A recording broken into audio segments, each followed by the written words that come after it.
Hey everyone, I'm Scott Branley. And I'm Alicia Coakley. Every member of the church has a story to share, one that can instill faith, invite growth, and inspire others. On today's episode, we're going to hear how one refugee left war-torn Bosnia and discovered just how aware the Lord is of us. Welcome to Latter-day Lights.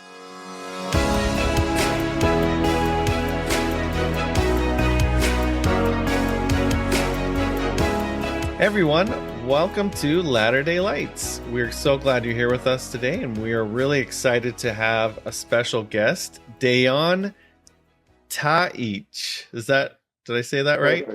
Perfect. All right. That helps to have notes on your paper. So, Dejan, welcome to the show. It's a pleasure to have you here. It's a pleasure to be here. Yeah. I was so excited when you words are hard today, you guys. I was so excited when you reached out to us and you shared a little bit of your story. I have not heard anything like your story before.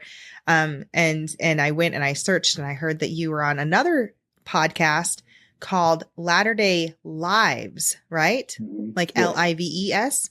Yes. And I was like, I haven't heard of that one. Well, it's because they're not doing it anymore, right? Like they quit doing it a little while ago. And so I was like, oh man. So anyway, I started listening to your story and I was telling you, I turned it off because I was like, no, I don't want to hear it anymore because I want to hear it when you come on as a guest. So I'm so excited to be able to hear more of your story, Dejan, and just to really get to know you. And so I want to invite you to tell us a little bit about yourself and your family. Who are you and what do you do? Okay. So as you said, I'm Dejan. I come from Bosnia. I've lived here since '93. Okay. I have a wife and I have 4 daughters. 4 daughters? 4 Wow. daughters. Yep. Are any of them adults yet? Married? No. You poor thing. Yeah, I know. The oldest one is 8, and then 7. Oh, wow. And then 4, and almost 2. So instead of saving for retirement, you're saving for weddings. Exactly. Do you have any rules yet for are your daughters going to have to wait 6 months in between or have double weddings, or have you thought about any of that yet? No, not yet. Oh, well, you might have to start thinking about it. I'd be like temple wedding and church reception for everybody, and that's it. Yeah, exactly. Potluck. There you go. Yeah, there you go. Or marry someone really rich and just let them handle it all. Just be like, no, we've got it. Yeah. So where do you live? I live in Lethbridge, Alberta, Canada. Oh. Yeah. That's my old stomping grounds. I grew up in Alberta. Yes, Go ahead. I grew up in McGrath, which is just below Lethbridge. Then when I was 10, I moved to Vauxhall, which is a little east. East, northeast a little bit. Yep. So I see. Yeah, I know McGrath. I've been there many times. I think that this year we went to that parade that you guys have for the 1st of July. First of July parade, yeah. Yeah. Ah. Yeah, so. Very cool. Yeah. Well, look at that. Small world. It really is a small world. It is. It's a big world, but it's a small world. Very, very so cool. like I said, I'm married. I've been married for the last 9 years. Nice. I'm a convert to the church, so I'm a convert of 10 years. Wow. So basically, I joined the church, and the next year I got married. So. Oh my goodness. Yeah. Very cool. That's awesome. All right. Well, we are not going to postpone any longer. Dejan, why don't you go ahead and tell us, where does your story begin? Okay. So before I do the majority of the story, I just want to go ahead and just introduce a little bit of a background story to you guys Sure. about the war in Bosnia, about the Bosnia in general. So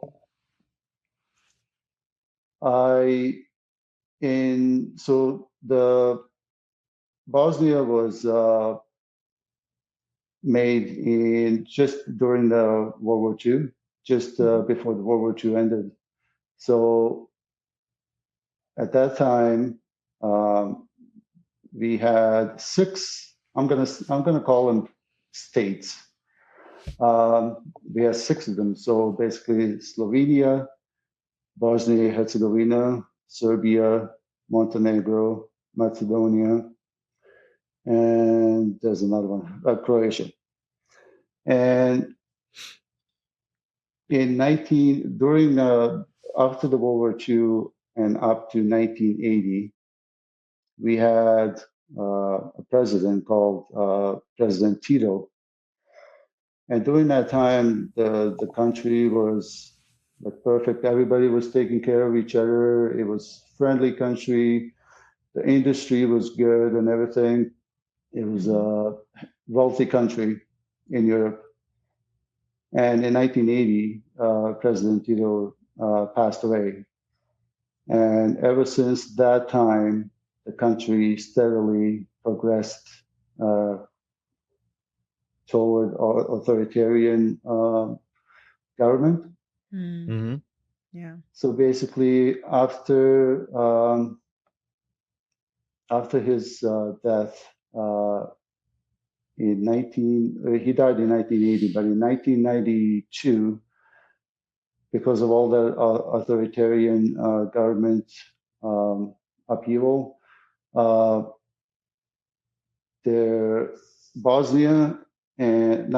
Croatia and Slovenia wanted to separate from Yugoslavia. So they wanted their own independence. They wanted to be their own country. So that happened. And with that came war, because Serbia didn't want that. So the war came, and the next state that wanted to become independent was Bosnia, and that's where I'm from. And I think in the referendum, they voted 99.7% yes in favor of the independence. And because of Serbia, and Serbia was more of an authoritarian government, they boycotted it. They didn't want to for Bosnia to become independent. Right. And what they did at that time is they attacked militarily. So right away they attacked the capital, Sarajevo. And they thought that if they attacked the capital, that they can actually control everything, and the independence will stop. But that didn't stop them. The independence still happened. Bosnia became its own country. And because of that first siege of Sarajevo, they killed,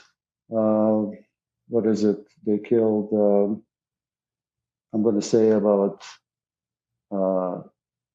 11,000 people just in that first siege. Oh my gosh. Yeah. Wow. So that is kind of a backstory, how the war started, basically. From then on, I was 15 at the time. I'm going to say 14, 15, somewhere in that range. And I woke up just a normal day. I woke up to go to school because I just started high school. It was my first year of high school. And I started getting dressed in the morning, and I always meet one of my friends in the morning at my house so we can walk to school together. It's a smaller town, so we walked everywhere. So we went to, we started walking, and everywhere we went, there's these military vehicles all over the place. Like you can't go anywhere without seeing a military vehicle. And we were wondering what is going on here. So like we went to school anyways. And in the distance, you can hear the bombs going off. Like it's close by, but it's not in our town yet. So did it feel surreal? Like what were your feelings when you could hear that going on, or well, I was seeing scared. the military? Yeah, I was scared, but I was also 14, 15 years old. I didn't really know what to think of it, right? Right. So we went to school and we stayed there the whole day. And then when I came home, my parents told me and my sister, because I have a sister as well. She's a year older than me.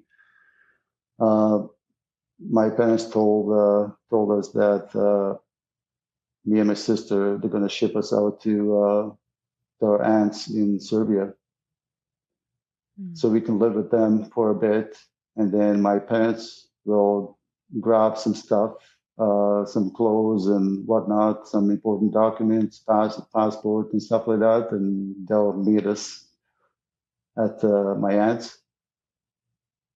So me and my sister went alone. She just got it on the bus and we just went there. Like that day, like right when you got home from school, I think it was the next day.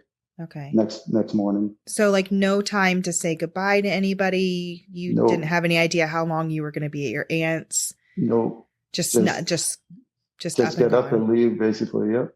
Oh, what did you think that? Like, did you have any idea that it could be a while, or were you thinking it would just be really short? Or we really think it was going to be short. That in like a couple of weeks we'll be back and nothing. It would be like nothing really happened. Right. But little did we know, 30 years later, I'm in Canada. Wow. Okay. Yeah. So you and your older sister, who you guys are both about 14, 15-ish, 16, somewhere in that age range. Yeah. You get on a bus or a train and head to your aunt's house by yourselves. Serbia. We go to Serbia, just close by the Belgrade. And let you know that Serbia is the one that attacked Bosnia. So we're going in the enemy country. Oh wow. Yeah. Wow. And so when we got there, we didn't really go anywhere. We just stayed in the house with our family. They treat us good. They treat us perfectly. They fed us and gave us clothes, because we didn't have anything with us other than whatever we were wearing, basically. Wow. Yeah. So yeah, everything was good there. We had freedom to go wherever we want, but because we were in Serbia, in the enemy country, we didn't really want to risk it. We didn't want to get caught, right? So we basically stayed in the house and just played around the house on the street there a little bit. That's about it. And so my parents' original plan was to come within a couple of days with some necessities. And in the meantime, the border between Bosnia and Serbia closed. So now they're stuck over there, and we're stuck in Serbia. Oh, man. Yeah. So the next plan, it was my parents' backup plan, was for two of them to go to Croatia, because my dad has a brother over there that lives in Croatia. So that's what they did. So they went to Croatia and we stayed in Serbia for, I'm going to say, a couple of months or so. Oh my gosh. So the only way that we could talk is either on the phone or through the letters. So yeah, majority of the time it was just letters, writing letters. And I still have those letters. I have it backed up on my computer here. So sometimes I look at it just to remind myself of it. Wow. Mm-hmm. Yeah. So they were in Croatia. Me and my sister were in Serbia. And they're trying to get to Serbia. But guess what? The border's closed there too now. Oh no. So now they're No. stuck. Oh my So now they're gosh. stuck over there, and they can't go to Bosnia either because the border between Bosnia and Croatia closed as well. Oh my gosh. So now we're stuck. They're stuck in Serbia and they're stuck in Croatia. And what happened was my parents had another plan for me and my sister now to go to a different country, like totally different country.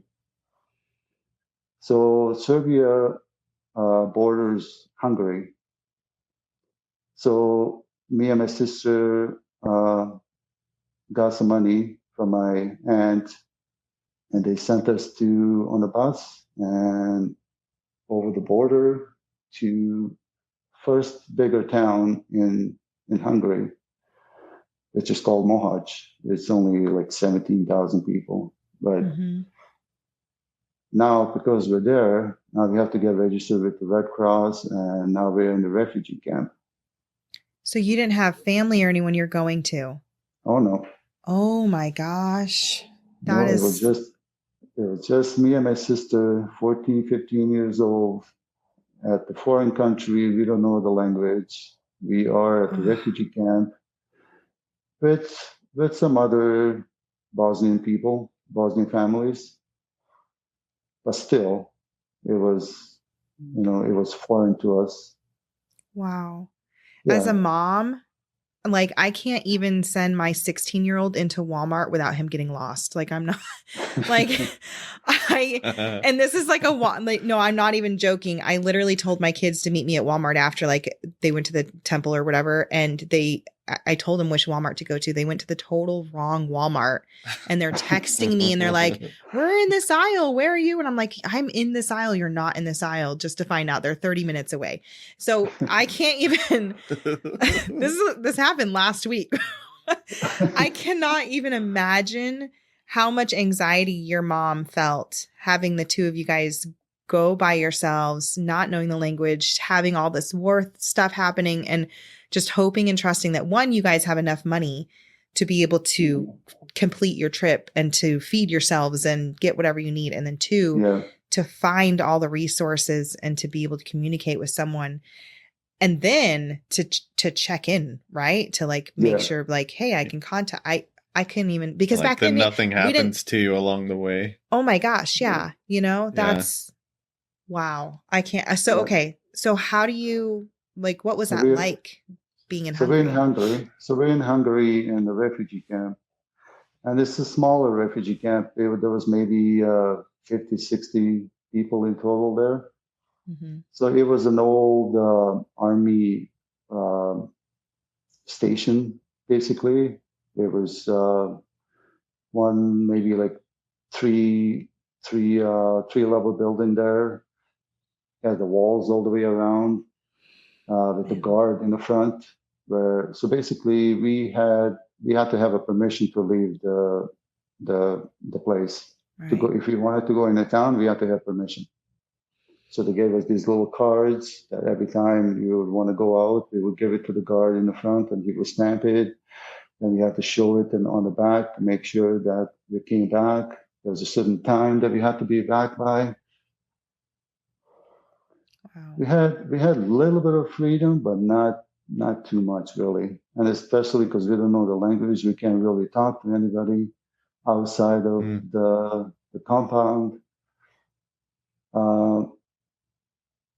For food wise, we had to walk about 15, 20 minutes to this firm. I don't know what kind of a firm it was, but we would go into the cafeteria and we would eat there. Whatever they were having, we would be having as well.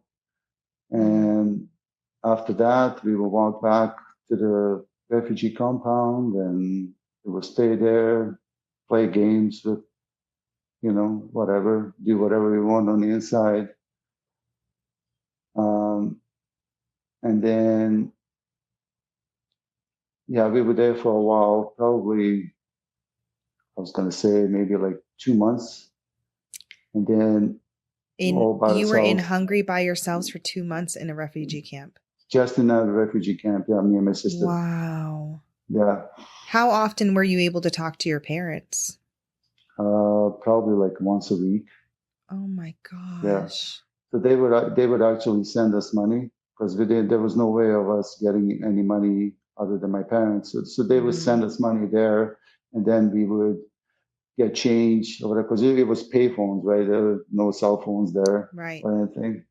So it was a payphone that we had to use. So we would have to get change from a store or something, so we can have it for a phone call.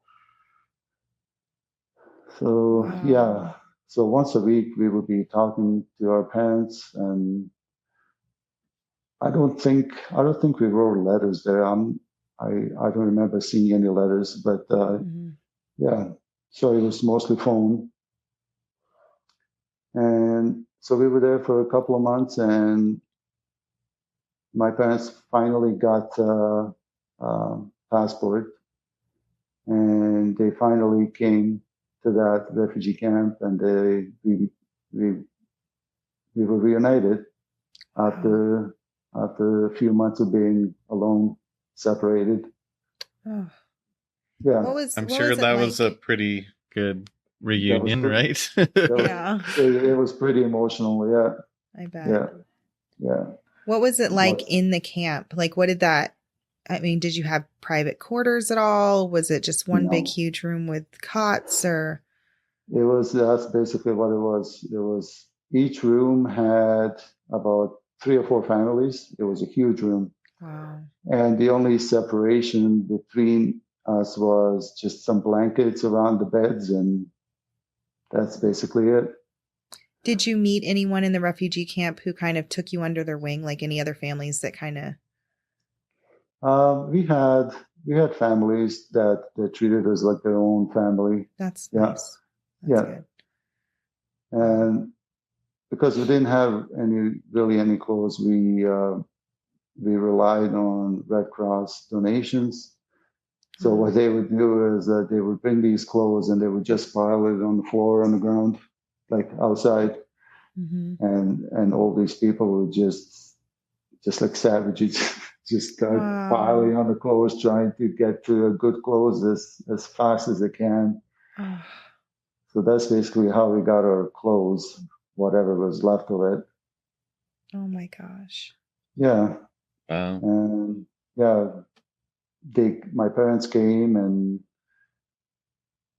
they stayed with us for the remainder of the time. And that refugee camp actually closed down probably a month after they came.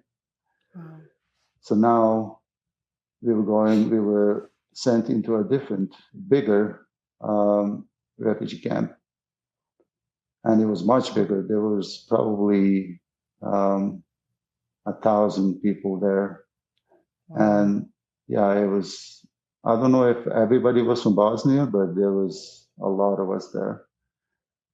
And that town was kind of in the middle of Hungary, between the Mohacs and the Budapest, kind of. So it was along that road.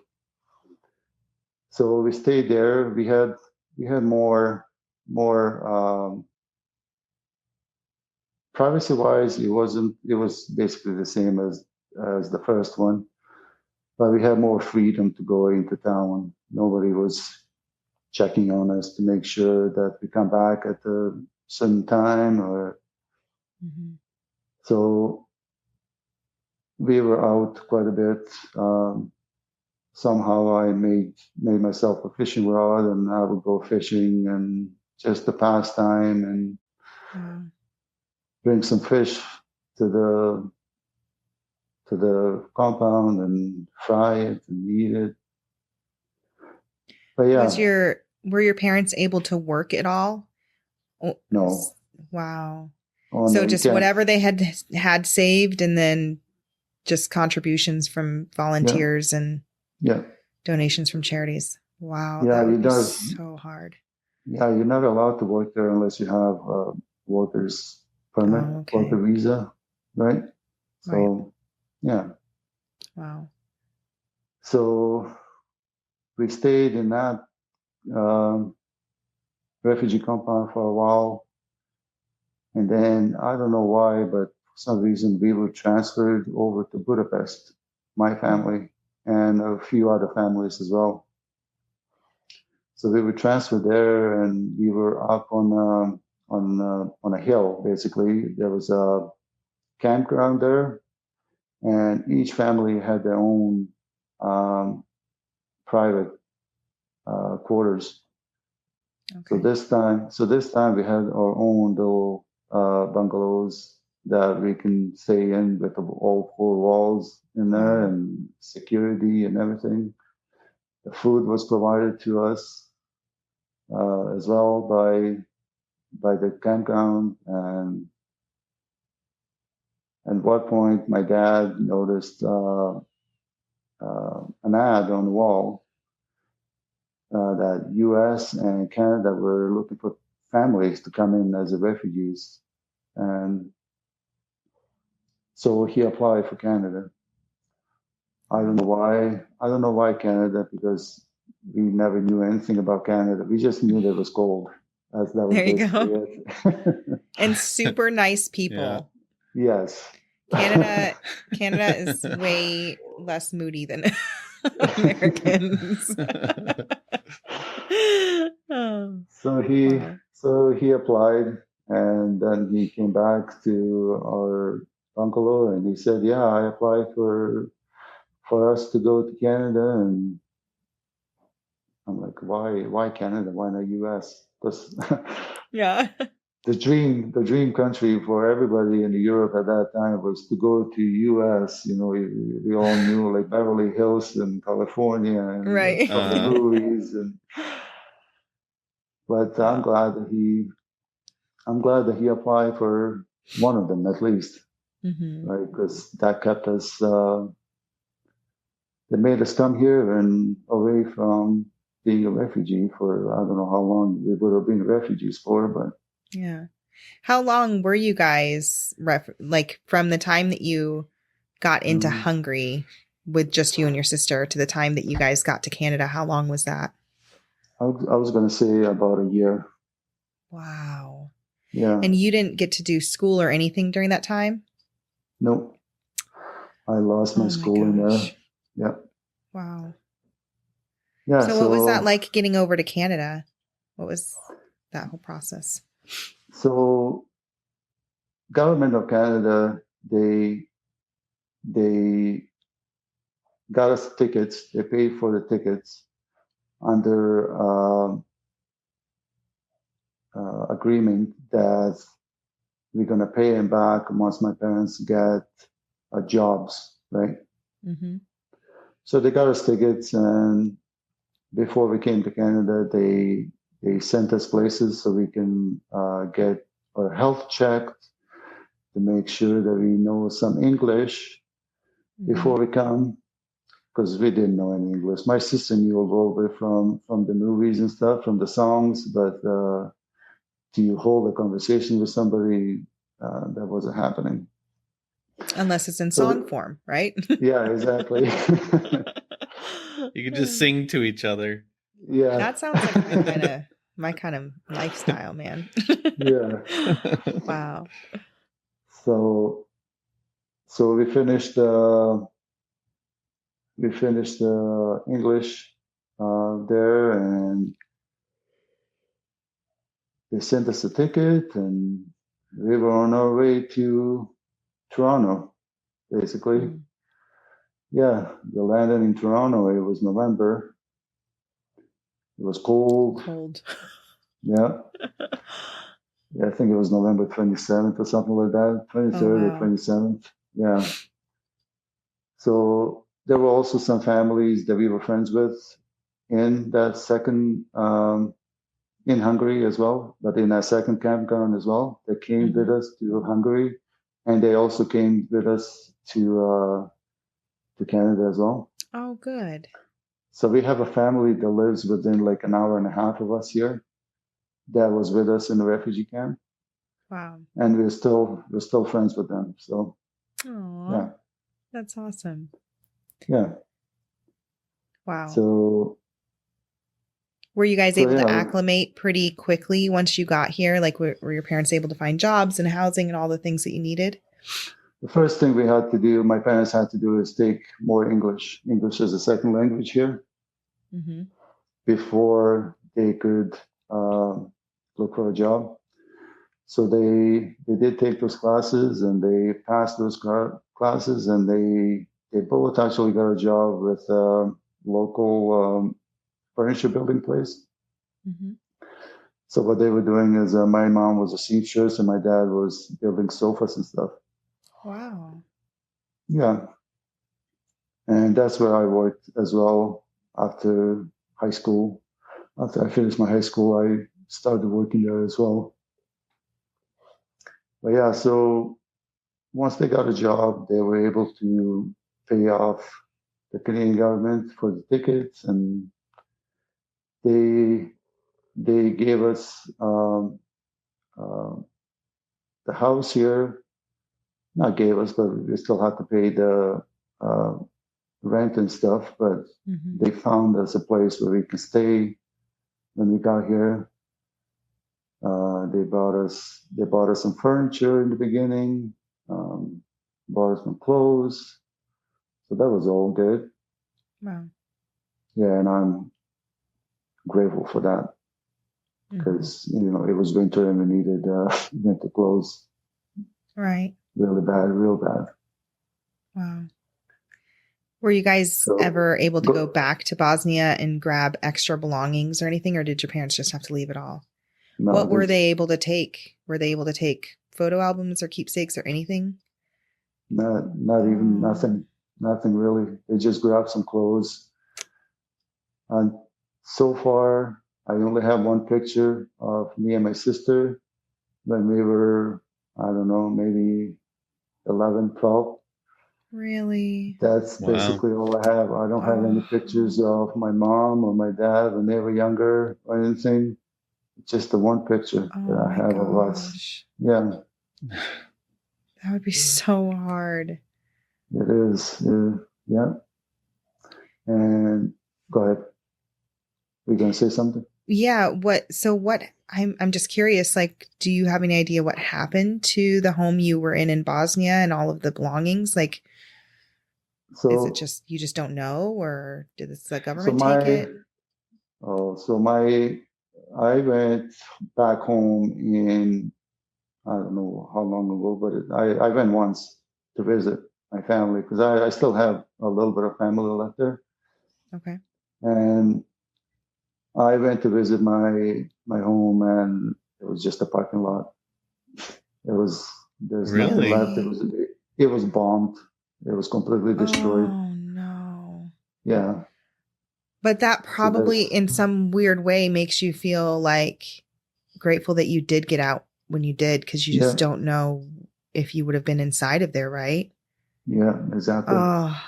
Not that it makes it easier, but just, yeah. Wow. And to make it worse, when I went there, I actually went to visit my neighbors, and all of their houses they were still standing. I went to visit them, and I was really talking with them, and only our house in that area was gone. Wow. So, yeah. So your parents definitely were inspired then to leave when you guys did.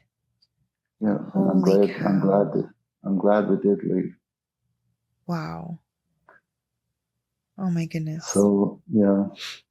So you're here you're in Canada, you guys get established, and you're not, like, your family wasn't members of the church or anything like that at that time. So take us, how did you guys get to, or is it just you that's a member? Did your family join? Where does that story come from?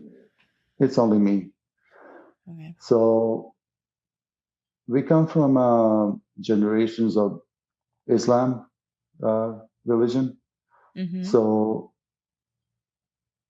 my religion is only being passed on to me through generations. So basically, I was a Muslim through just being passed on to me through generations. My Mm-hmm. parents were never really religious. Um, I'm not sure how many times they went to the mosque or anything like that, but I in my life I never seen them go to the mosque. Okay.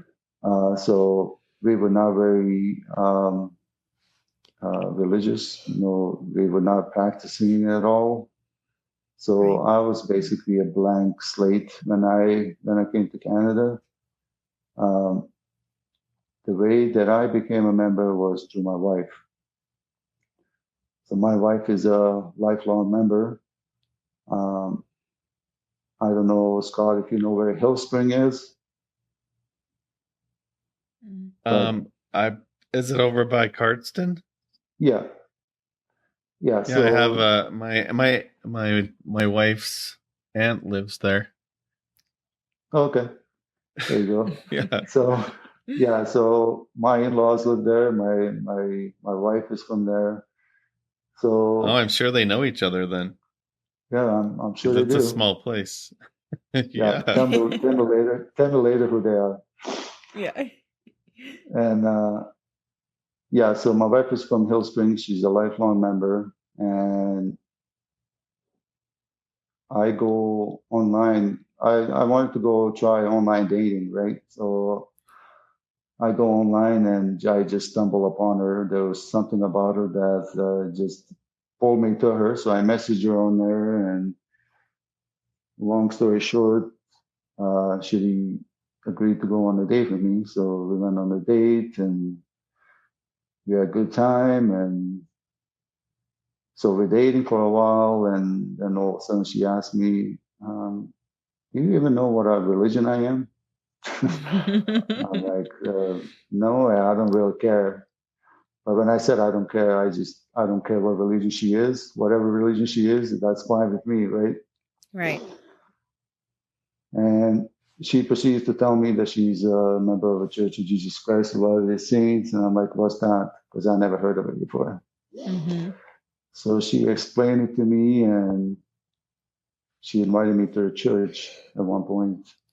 So I agreed to go to church, and from the moment that I stepped into that church, everybody was friendly to me. There were missionaries sitting next to me right away. You know how it is. Mm-hmm. There's always missionaries right next to the somebody new at the church. Yep. And so they everybody was welcoming me. Everybody was friendly. I never really experienced that much love in one place toward me ever. Oh, And I'm like, I need to be here. This is the place for me.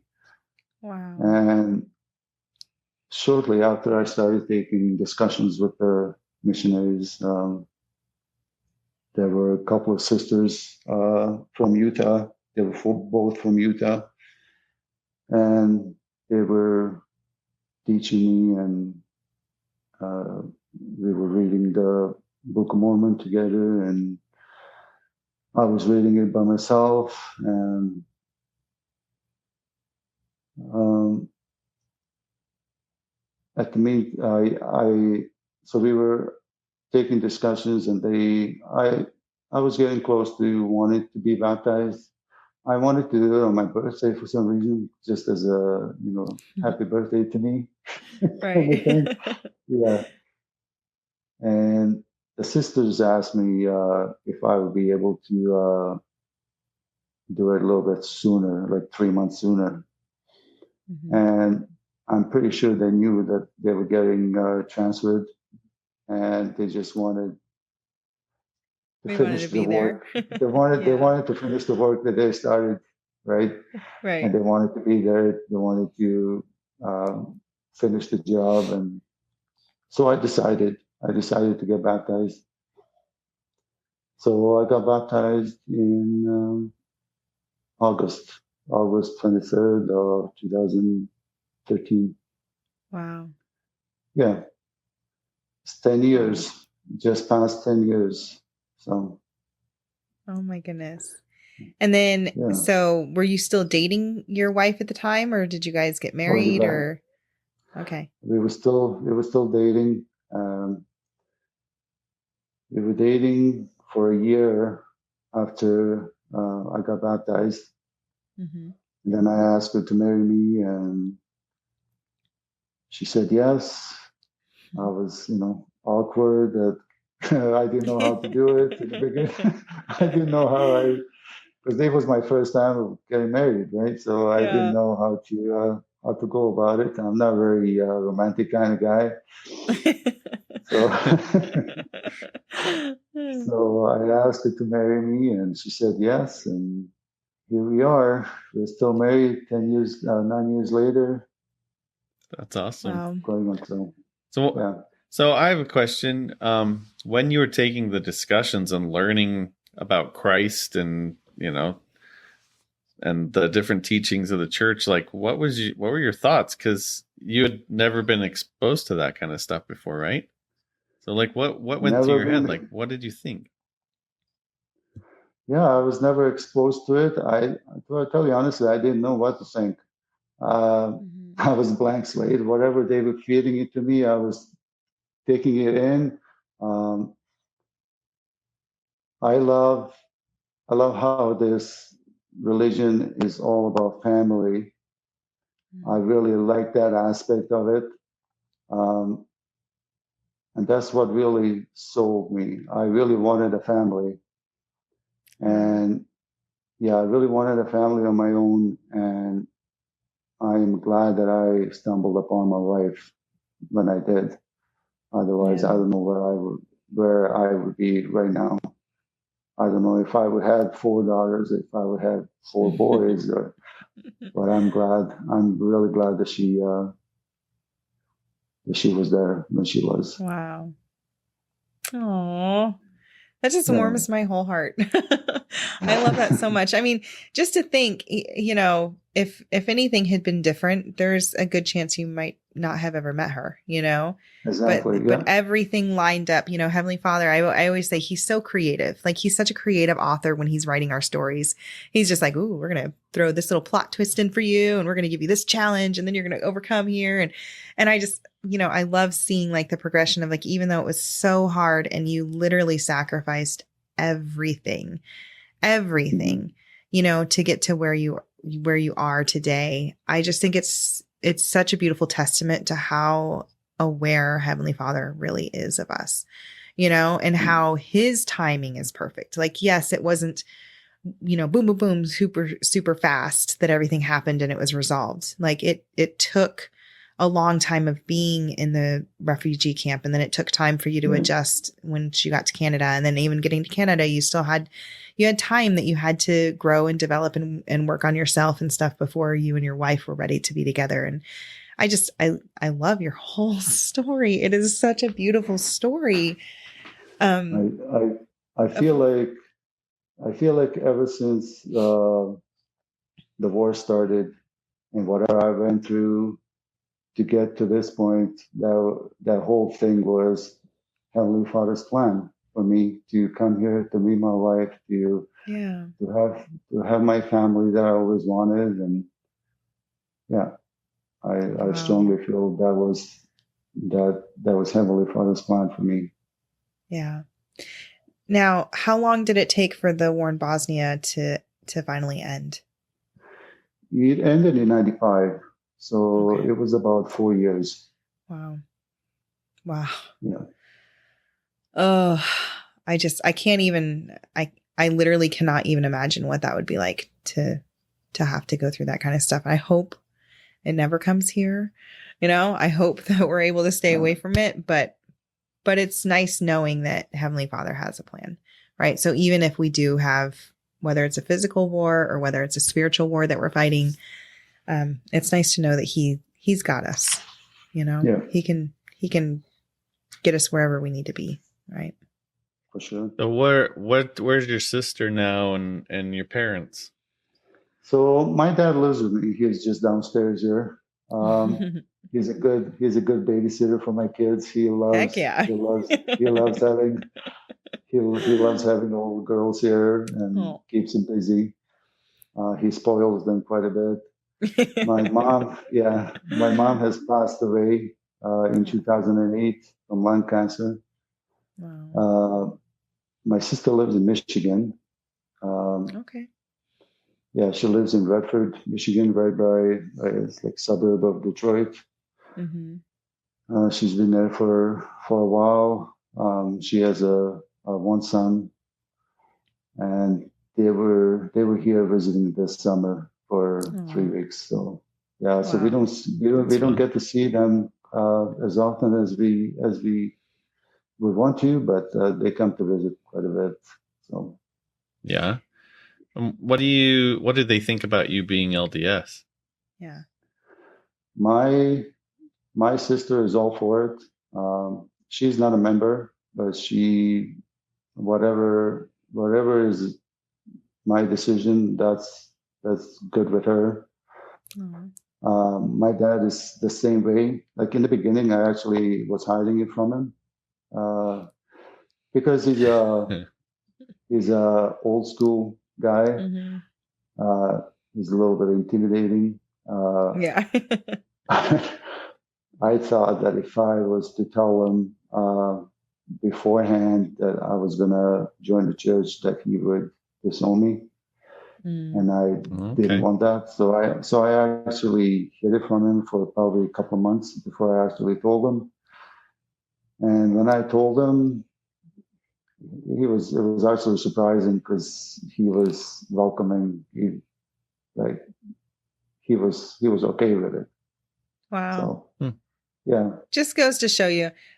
There's a quote by Andy Andrews. He's like my favorite person ever as far as like an author and a speaker and stuff. And he says, worry is just imagination used in an unproductive way. And I love that because I think about the time, like you were so worried, right? You're just not being productive enough with your thoughts. You just had to be a little more productive with your thoughts to not worry, and everything turned out okay. That's awesome. Yeah, that's really wonderful. That's really wonderful. Yeah, I was just wasting my time basically. Yeah. Exactly.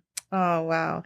Dejan, thank you so much for sharing your story with us today. Do you have any last thoughts, any testimony takeaways or messages that you'd like to leave with our audience? Sure. When I think of the war, and I don't just mean the war in Bosnia or war in Ukraine or whatever war is happening there.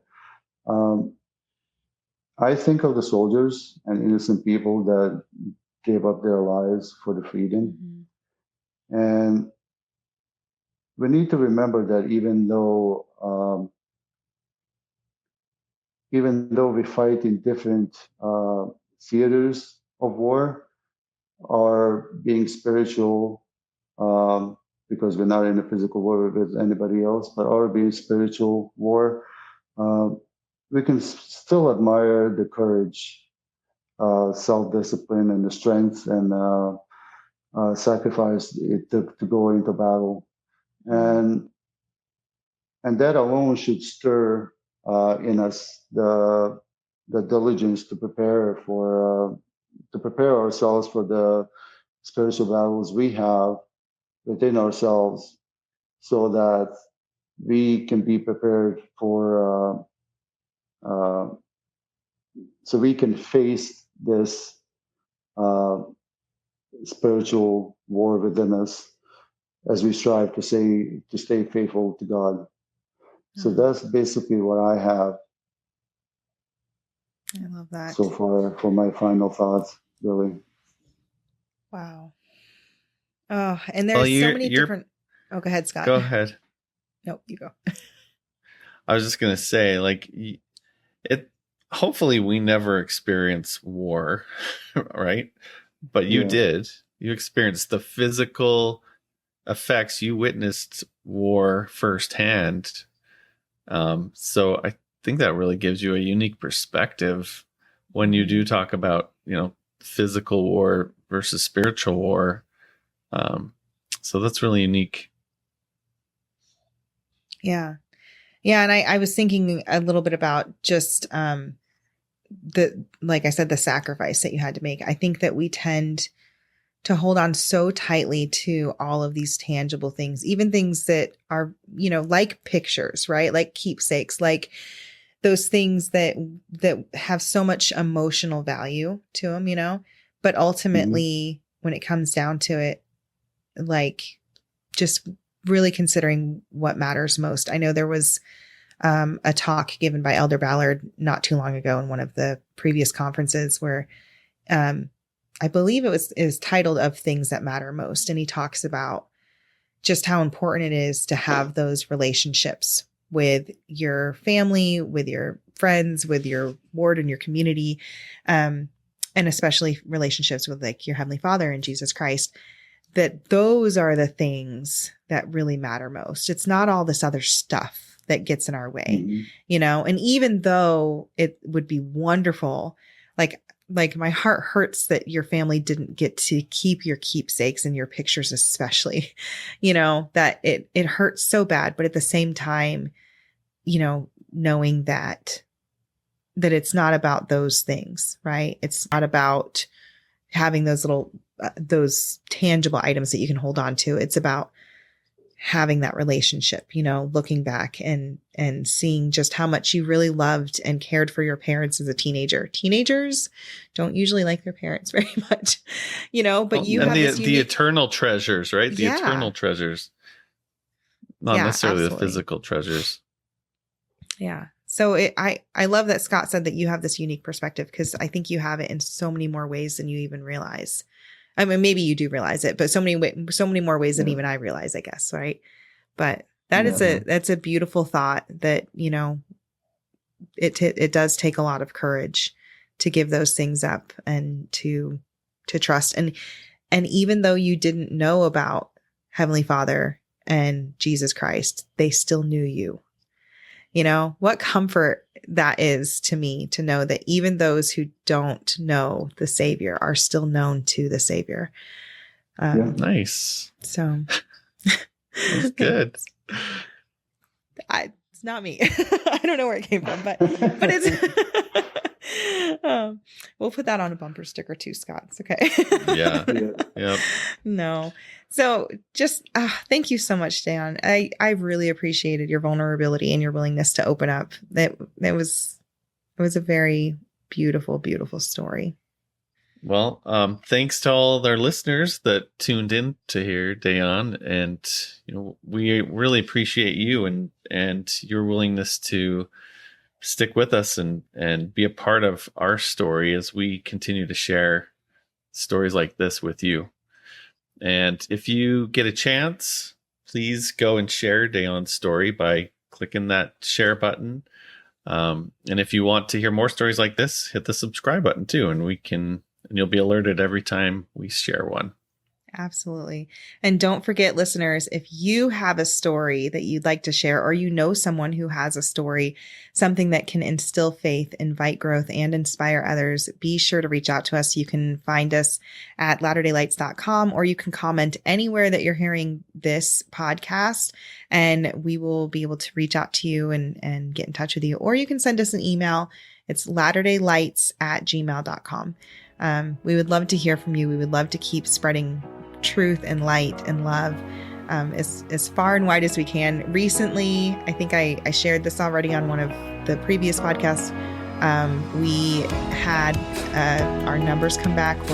We've had over 100,000 different listeners since this show started, which is so just inspiring to know that many people were able to get a little bit more light in their life. And so we would love to help you guys continue to share your stories and to reach out and to really touch the world in a way that matters most.